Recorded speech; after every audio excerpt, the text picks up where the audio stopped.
Hello everybody, this is Maniac 4 Bricks, coming to you from the Lego room. The least messy side that I can record it in, because there's a lot of things that have been moving around in here. Some things that have fallen over without my say-so. Some things that have nearly gotten my cat trapped in here, but it was okay because he didn't go too far, and it was easy to get him out. But anyways, I'm still working around the Lego room, that's why I haven't done a video in here in quite some time, and even a live stream in almost over a month. So, I'm here today to talk about the LEGO trading card and game card binder. This is a binder that I've been putting together for the past couple of years of different LEGO cards that have existed from different games, trading cards from different sets, and miscellaneous stuff that relates to those. They've done them mostly through the early 2000s. They don't do them as frequently anymore. The last time they did them that I recall was for Ninjago and Legends of Chima in the first 2 years of each. So, we're going to go through this book. I've already added in the ones that I got from the recent BrickLink order from Brickstar. I'm still waiting on the Shaquille O'Neal Gold Leaf card, which he said is on the way, so no problems about that. But I wanted to share what's already in here, in case you haven't seen this before, or haven't seen it in a long time, and show you what's been updated.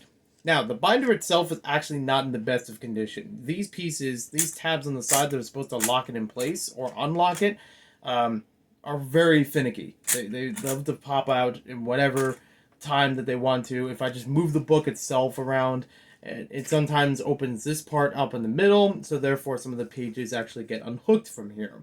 Luckily, they hold together on the top and bottom pages, but I do try to take caution with that until I can get another binder that's of equal size and better locking mechanism, so that way I can transfer everything. I do have color sleeves that go in between some of these pages to differentiate different sections of the book, and one plastic one later down the way. So, I'm just going to quickly scroll through these to show what's in here. This is the Bionicle Quest for the Masks section, which is pretty complete. There's a lot of these cards that are literally the same thing because they released these in 3 different box packs, and I think every once in a while they had blister packs or like blind packs of cards. I only remember getting 1 or 2 of them back in the day when I was getting the LEGO magazines. They included some cards with that. They didn't come from the sets themselves, and it was a long time later that I got the boxes, so I actually filled out a lot of this with those cards.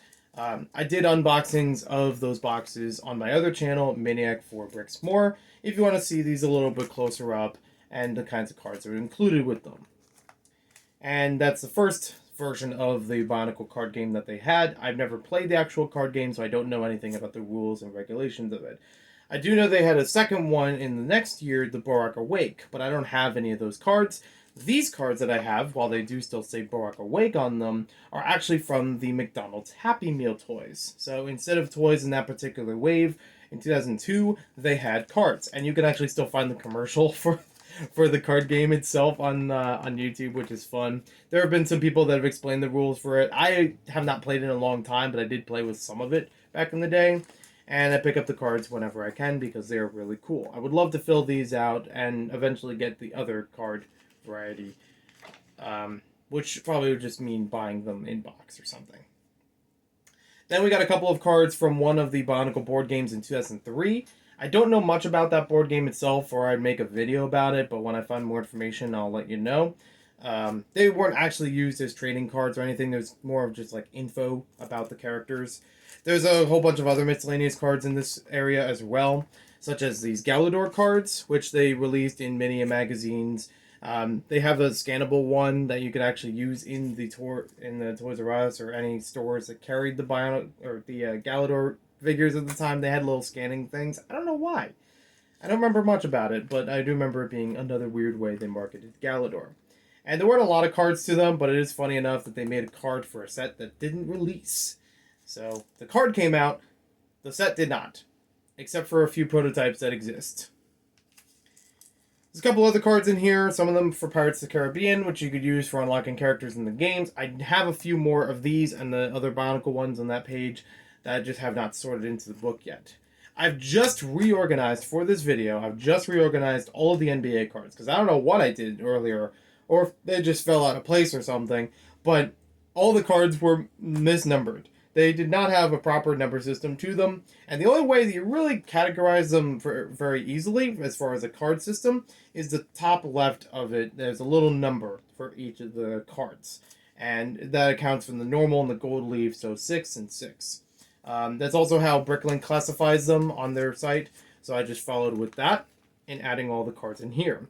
I didn't have that many cards in here beforehand, so this helped a lot of adding more cards and having a better system to it. So if I have to look through this again, I know exactly what I'm looking for.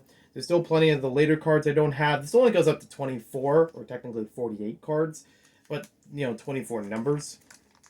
And the last one I have in here is 21. For some reason, I have 2 copies of Jalen Rose as the normal card and not the gold leaf, but so be it.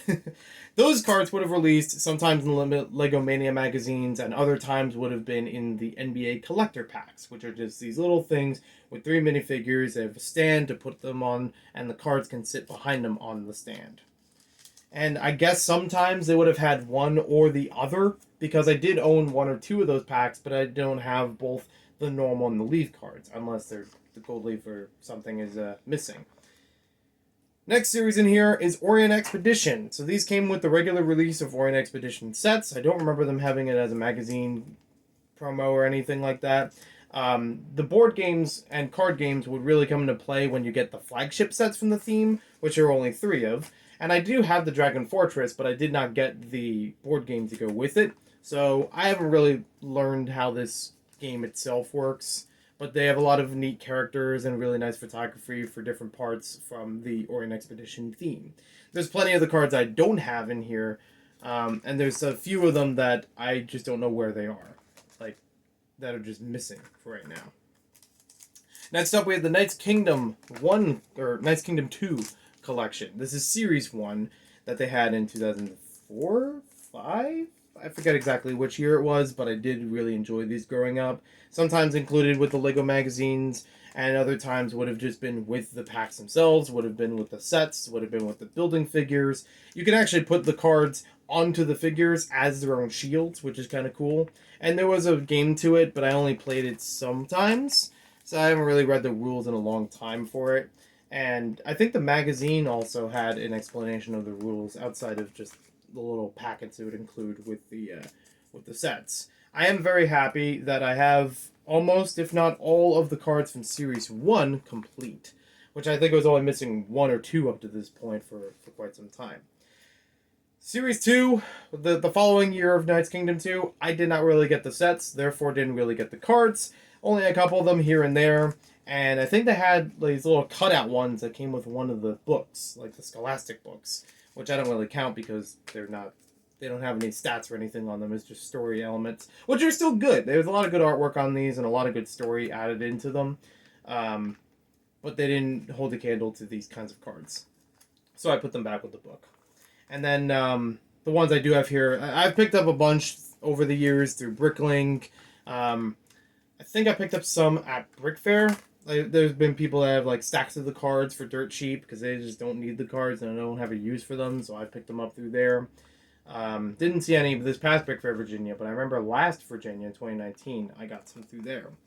Now we go on to Ninjago, which I love these cards, and I love the Spinjitzu game that went with them. The 2011-2012 Spinjitzu is my favorite, even though they've done a lot of Air Jitsu and reviving Spinjitzu in some ways after that.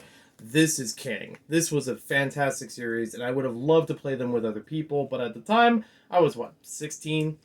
I didn't know anyone else who was playing with these, but I still thought they were excellent, and I still tried to figure out the strategies of playing with them, different cards, different golden weapons, what cards to have in your deck, and things like that. I've been rusty on it for a long time since then, but it was the thing I really enjoyed back in the day when Ninjago started. I would love if they brought it back in some way, and the closest that they've done nowadays is that they have the Ninjago Spinjitzu Legacy Versus kind of sets. They're like a $10 sets that came out early 2021, and they have artwork reminiscent of those with 2 characters shown on the box. On the slant of the box, in the inside slant or whatever, because there's a weird box shape. I mentioned it recently. They have the stats for some of the characters, which I love that they put those in there, but they didn't make cards out of them. So how are you supposed to, you know, it would be really nice if there was a card version of it, so when you tear away the box, you still have the artwork and those cards to use. Granted, you're not going to have the same Spinjitzu spinners. They don't include the same kinds. They have, like, the stick ones now, which is fine, and they work fine for the play function. But it would have been cool to play with those too, you know, to factor those in. Added to the other cards in here. I don't know.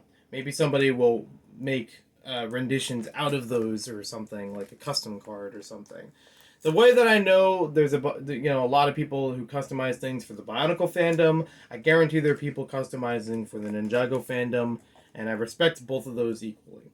So there's a lot of cards in here. There are also some duplicates of cards that I have. I've been wanting to trade with some people to try to fill out the other cards, or even just looking through BrickLink and seeing stores that I'll love looking through the gear section of any BrickLink store, because they have fascinating stuff that I love getting into, even if I'm not there for that initially, like in the Brickstar order.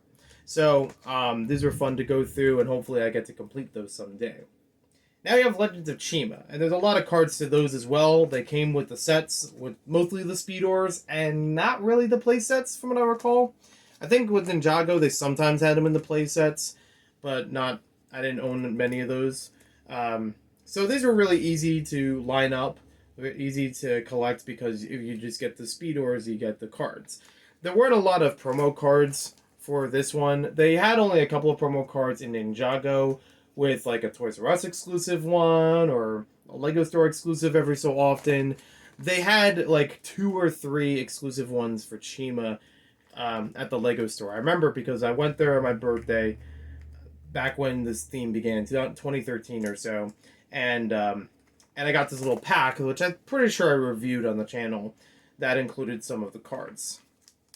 Those cards I actually left in the back of this whole collection for this particular section of them, because it was a little difficult to fit them with everything else. And I also have a couple blanks in here because there's still plenty of other cards I don't have, especially from the second wave of Chima, when they did the Fire and Ice theme and they still had the Speedors.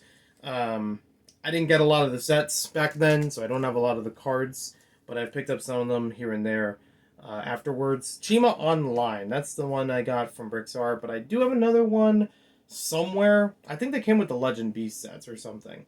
But anyways, I would also add those in. There's only like 6 of them. It's not that many. It would be easy to fill into the back of the book. But unfortunately, because of their size, they do peek over some of the other pages in here. So I will have to arrange that sometime later. And there's the 2. They're basically holographic or very, very shiny versions of Val and Krager, the standard cards. So that's a quick look through the binder, where I basically added in a couple more NBA cards and Chima cards from the Brickstar BrickLink store. You can check out his BrickLink on his channel. And, I did he recorded the Pablo for my order, so you can see that on there. I'll get the Shaquille O'Neal Gold Leaf one added in here once that arrives in the mail, and I'm not really going to do a video for that.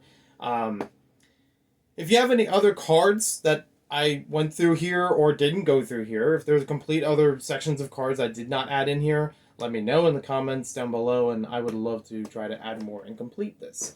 I didn't add any of the Creationary cards from the Lego game, because those are for the particular board game, and it doesn't make sense putting them in the book like this. But I do have those, if I recall correctly.